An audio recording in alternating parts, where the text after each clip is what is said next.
adalah gembalaku, takkan kekurangan aku. Saudara-saudari terkasih, selamat pagi. Salam jumpa lagi dalam Sabda Siap Saji Senin 22 Maret 2021.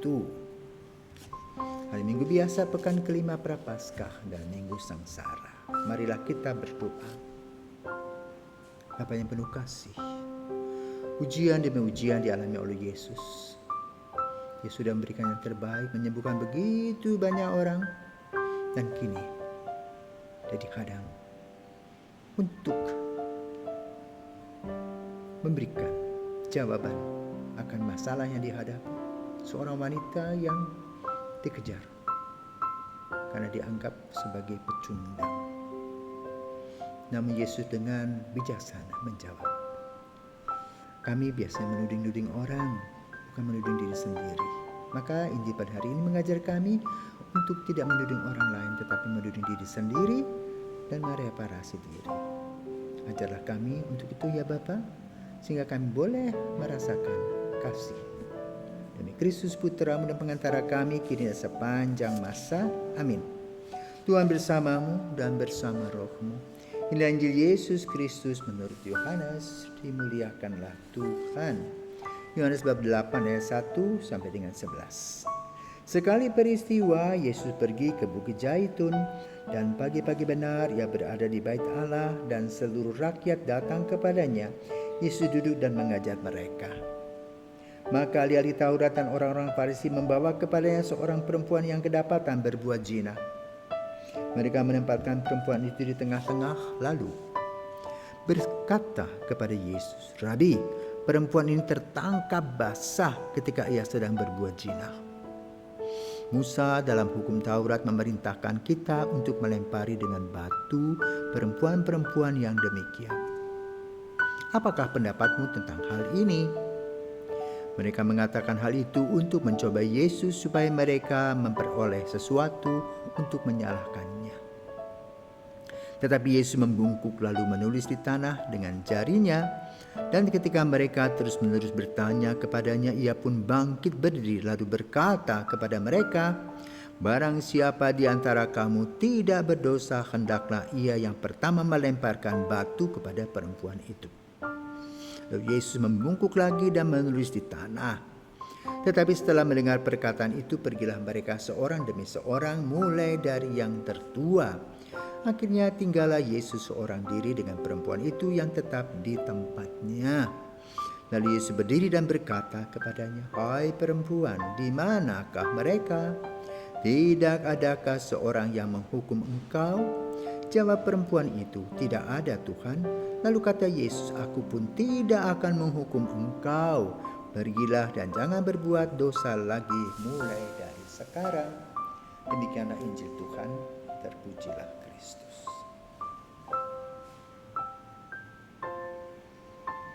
Saudaraku terkasih, dalam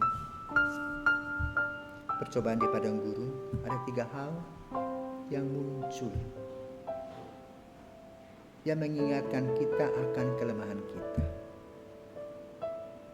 1, harta,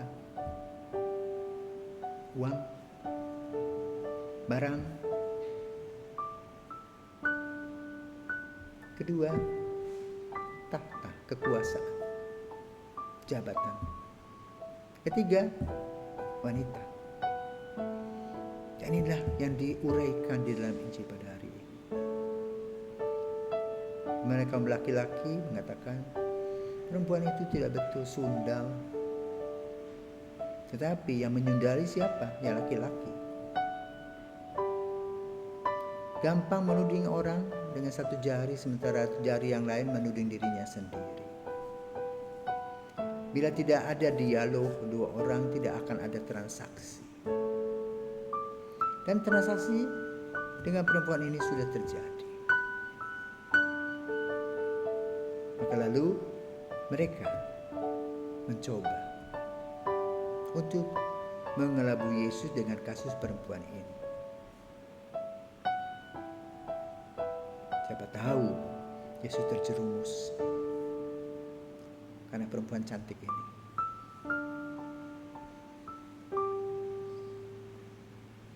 Apa yang terjadi dengan Yesus? Yesus adalah orang bersih. Kita lain, kita ini orang kotor. Kita bisa saja jatuh, biarpun jabatannya tinggi, hebat-hebat menurut orang lain, tetapi di hadapan hal seperti itu bisa terjadi jatuh.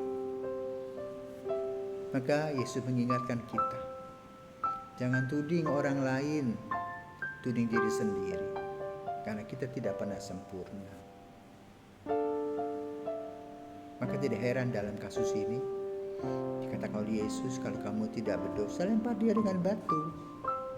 Malu ya pada diri sendiri, refleksi diri. Dan satu persatu pergi.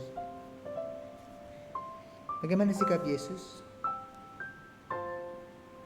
Kepada perempuan bertanya, masih ada orang lain kok hilang? Lalu Yesus mengatakan, aku pun tidak akan menghukum engkau. Pergilah dan jangan berbuat dosa lagi. Luar biasa. Maha Rahim Yesus.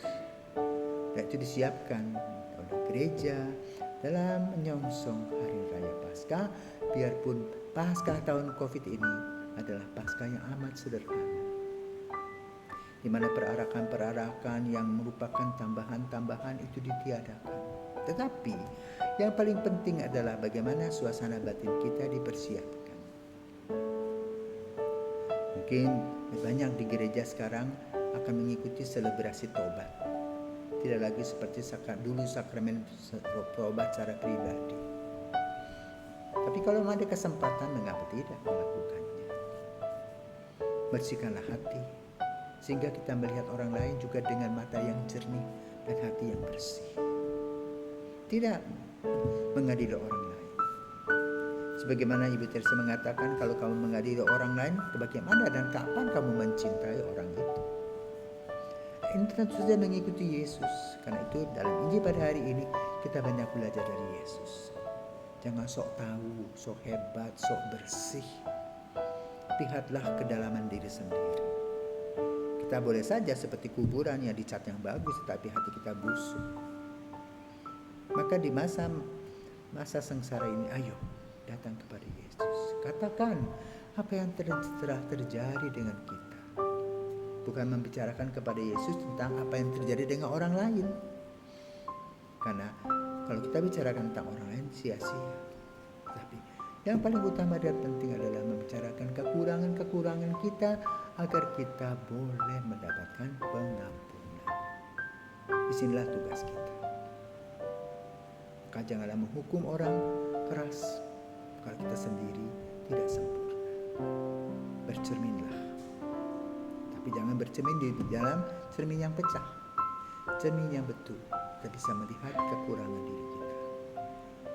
Dan kita akan bahagia kalau kita boleh mereparasi apa-apa yang perlu kita reparasi.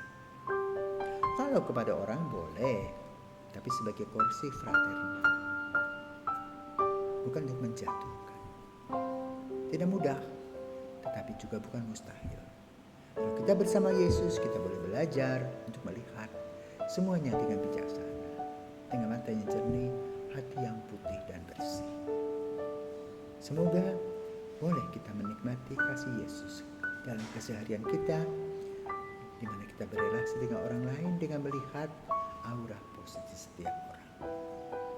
Semoga kita diberkati. Selamat pagi. Amin.